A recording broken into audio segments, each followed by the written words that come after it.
bukas. Ito na, dumating na yung mixer na yung order ko sa Shopee.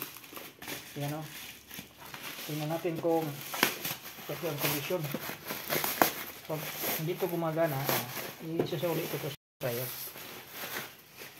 Tingnan natin doon. Yan, ito na yung ano.